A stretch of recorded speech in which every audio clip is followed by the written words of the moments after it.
नमस्कार दोस्तों, मैं आपका दोस्त जेएम कुशवाहा। स्वागत है आपके अपने YouTube channel unlimited visions classes में। आज हम लोग देखेंगे बीटीसी के प्रथम सेमेस्टर की जो साइंस आती है उसमें किस तरीके से क्वेश्चन आते हैं, अति लघुत्तरी में कैसे प्रश्न पूछे जा सकते हैं, वेरी मोस्ट इंपॉर्टेंट जो क्वेश्चन होंगे उनके बारे में हम लोग इस वीडियो में डिस्कशन करेंगे। तो यदि आप हमारे नए दोस्तों, सबसे पहले हमारे चैनल को सब्सक्राइब कर लीजिए, बेल आइकन को प्रेस कर लीजिए और आपको ये वीडियो अच्छा लगता है तो लाइक जरूर करिएगा प्लीज़।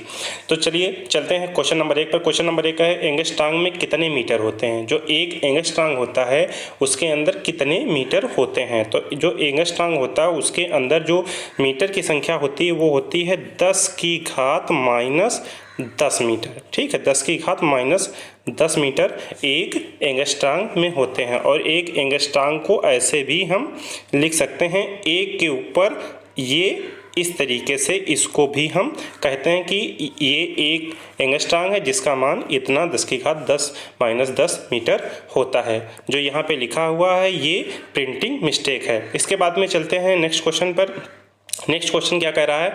कह रहा है कि स्त्री केसर के कितने भाग होते हैं। स्त्री केसर जो होता है उसके कितने भाग होते हैं। तो इसके 3 भाग होते हैं, वर्तिकाग्र होता है, वर्तिका होता है, अंडाशय होता है। इसके 3 भाग होते हैं। ठीक है, वर्तिकाग्र होता है, वर्तिका होता है, अंडाशय होता है। इसके बाद में चलते हैं नेक्स्ट क्वेश्चन पे। नेक्स्ट क्वेश्चन क्या कह रहा है? नेक्स्ट क्वेश्चन कह रहा है बिस्मांगी मिश्रण के 2 गुण लिखिए। जो बिस्मांगी मिश्रण होता है उसके हमको 2 गुण लिखने हैं। तो यहाँ पर देखो, नंबर 1 तो आपको ये पता होना चाहिए कि मिश्रण क्या होता है। मिश्रण 2 या 2 से अधिक वस्तुओं को मिलाने को मिश्रण कहते हैं। 2 या 2 से अधिक भिन्न भिन्न वस्तुएं जो मिलाई जाती है उसे मिश्रण कहते हैं। अब मिश्रण में ही 2 प्रकार के होते हैं, एक समांगी मिश्रण, एक बिस्मांगी मिश्रण। ठीक है, समांगी मिश्रण में क्या होता है?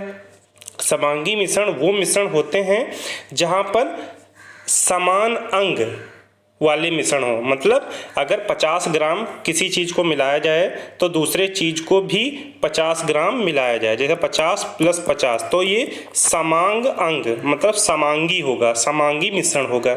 लेकिन बिस्मांगी मिश्रण की अगर बात की जाती है तो जैसे नाम से क्लियर है, विषम धन अंग, जहाँ पर क्वांटिटी भिन्न भिन्न हो। ठीक है, जहाँ पर क्वांटिटी भिन्न भिन्न हो, समझिएगा इस चीज़ को। जैसे मान लीजिए किसी शक्कर, अगर शक्कर और नमक को आपस में मिला रहे हैं, मान लीजिए शक्कर और नमक को मिला रहे हैं, तो शक्कर जो होती है उसका हमने कुछ भाग ले लिया, चीनी का भाग हमने ले लिया 50 ग्राम और नमक हमने ले लिया 5 ग्राम। दोनों को हमने मिला दिया, ये 55 ग्राम हो गया। तो यहाँ पर बिस्मांगी हो गया। विषम धन अंग मतलब जो क्वांटिटी है वो विषम मात्रा में है, दोनों की सम मात्रा में नहीं है। और एक इसका और गुण ये होता है कि ये अलग अलग भी देखे जा सकते हैं। मतलब शक्कर अलग होगी, शक्कर के दाने आपको अलग अलग दिखाई देंगे और नमक के दाने अलग अलग दिखाई पड़ेंगे। ये एक और इसकी क्वालिटी होती है। आई होप इसको आप समझ गए होंगे। चलते हैं नेक्स्ट क्वेश्चन पर। नेक्स्ट क्वेश्चन क्या कह रहा है? नेक्स्ट क्वेश्चन कह रहा है कि वायु दाब क्या है।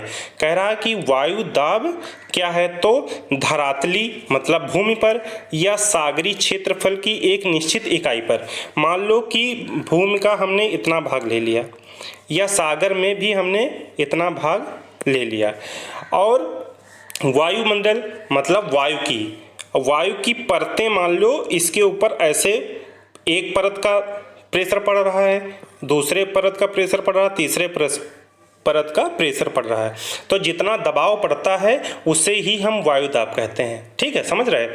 मान लीजिए एक कोई आपका इतना बड़ा खेत है और खेत के ऊपर, इसके ऊपर आप इतने में पॉलीथीन से पूरा ऊपर झाँप दीजिए। ठीक है, पॉलीथीन से ढक दीजिए। एक पॉलीथीन से ढकिए, फिर दूसरी पॉलीथीन से आप ढकिएगा, फिर तीसरी पॉलीथीन से ऊपर से ढकिएगा। तो जितना परत है और उसके ऊपर मान लीजिए पॉलीथीन का मतलब आपकी परत है, वायु परत है, तो जितना दाब लगेगा, जितना हवा का दबाव लगेगा, हवा में भी दबाव होता है, हवा में जितना दबाव लगता है उसी को हम वायु दाब कहते हैं। ठीक है, उसी को हम वायु दाब कहते हैं। अब नेक्स्ट क्वेश्चन ये है, नेक्स्ट क्वेश्चन अपने पास है कि थर्मोसेंटिंग प्लास्टिक किसे कहते हैं, एक उदाहरण दीजिए। तो थर्मोसेंटिंग प्लास्टिक एक महत्वपूर्ण उदाहरण बेकेलाइट है। जो बेकेलाइट होती है वो थर्मोसेंटिंग का एक महत्वपूर्ण उदाहरण होता है। इसे बनाने में फिनाल और फॉर्मेल्डिहाइड का यूज किया जाता है। इसे बनाने में फिनाल और फॉर्मेल्डिहाइड का यूज करते हैं। चलते हैं नेक्स्ट क्वेश्चन पे। नेक्स्ट क्वेश्चन क्या कह रहा है? नेक्स्ट क्वेश्चन कह रहा है कि पुष्प के मादा अंग के नाम लिखो। जो पुष्प होता है, फूल होता है, उसके मादा अंग कौन कौन होते हैं? या कार्पोल, स्त्री के सर, ये पुष्प के मादा अंग होते हैं। नेक्स्ट क्वेश्चन चलते हैं। नेक्स्ट क्वेश्चन क्या है? नेक्स्ट क्वेश्चन अपने पास है सजीव के लक्षण लिखिए। मान लीजिए सजीव हम भी हैं, पशु भी है, पेड़ पौधे भी हैं, तो उनके क्या क्या लक्षण होते हैं या क्या क्या इनकी प्रॉपर्टी होती, कैसे जानोगे ये सजीव है?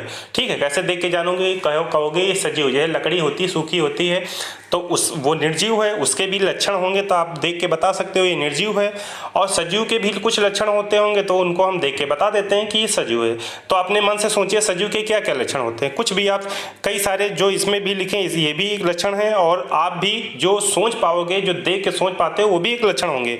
जैसे सजीव जो होते हैं वो श्वसन भी करते हैं, सजीव उत्सर्जन भी करते हैं, जैसे पसीना शरीर से निकलता है, सजीव गति भी करते हैं, चलते भी हैं, और सजीव में वृद्धि भी होती, आकार भी होती, माप होती। सजीव जो होता है बढ़ता भी है, जैसे पेड़ बढ़ते हैं, मनुष्य का हाथ पैर बढ़ते हैं, नाखून बढ़ते हैं, नाखून तो चलो एक निर्जीव में आ गया, हाथ पैर बढ़ते हैं, ठीक है, अंग बढ़ते हैं। और कोश की संरचना होती है, मतलब सजीव के अंदर कोश की संरचना होती, कोशिकाएं होती हैं, सेल होते हैं। तो ये इसके इतने गुण हैं, लक्षण हैं। इसके बाद में चलते हैं हम नेक्स्ट क्वेश्चन पर। नेक्स्ट क्वेश्चन क्या है हमारे पास? कह रहा शाकाहारी तथा मांसाहारी जंतुओं के नाम लिखो। तो शाकाहारी जंतु कौन कौन होते हैं? भाई बकरी होती है, हाथी होता है, ठीक है, खरगोश होता है, ये सब अपने शाकाहारी हैं। उसके बाद में नेक्स्ट है मांसाहारी। मांसाहारी में चीता हो गया, बाघ हो गया, ठीक है, भेड़िया हो गया, और ये कुत्ता जो लिखा हुआ है, गलत लिखा हुआ है, ये सर्वाहारी में आता है, इसको आप मत यहाँ पर लिखिएगा। इसके बाद में चलते हैं नेक्स्ट क्वेश्चन। नेक्स्ट क्वेश्चन क्या है? कह रहा घर्षण बल किसे कहते हैं? अब घर्षण बल बहुत ही आसान है, जैसे कि आपको पता होना चाहिए कि यदि घर्षण बल किसी भी वस्तु में ना लगे, गतिशील कोई भी वस्तु यदि घर्षण से युक्त ना हो तो वो चल नहीं पाएगी। कहने का मतलब ये है, जब हम रोड पे चलते हैं, सड़क पे चलते हैं, तो घर्षण के कारण ही चल पाते हैं। अगर घर्षण बल ना लगे तो हम लोग फिसल के गिर जाएंगे, और फिसलते वहीं हैं जहाँ पर घर्षण बल बहुत ही कम हो जाता है। अगर छत पर हम कहीं पर काई लगी होती हम गिर जाते हैं, या सड़क पर कहीं काई लगी होती गिर जाते हैं, उसका कारण ये होता है कि वहाँ पर घर्षण बल बहुत ही मिनिमम हो जाता है, इसलिए हम गिर जाते हैं। तो आपको घर्षण बल में लिखना है गतिशील वस्तुओं को चलने में जो बल सहायता करता है उसे हम घर्षण बल कहते हैं। और आपको एग्जाम्पल देना है, यदि घर्षण बल नहीं होता है, जैसे काई लगने के बाद में हम अगर सड़क पर चलते हैं तो हम गिर जाते हैं, छत पर अगर काई लग जाती है तो हम गिर जाते हैं, तो वो घर्षण बल वहाँ पर मिनिमम हो जाती है। यही घर्षण बल को अच्छे से एक्सप्लेन इस तरीके से आप करेंगे। जो इसमें लिखा है उसको आप भी एक्सप्लेन कर सकते हैं, या जो हम बता रहे हैं उसको भी लिख सकते हैं, वो भी घर्षण बल का एग्जैक्ट उदाहरण व परिभाषा है। तो इस तरीके से आप इस प्रकार के क्वेश्चनों को करेंगे, जिससे आपको 100 आउट ऑफ 100 नंबर प्राप्त होंगे। तो बने रहिए हमारे साथ। यदि कुछ भी अच्छा लगता है तो आप जरूर मित्रों में शेयर करिए। धन्यवाद।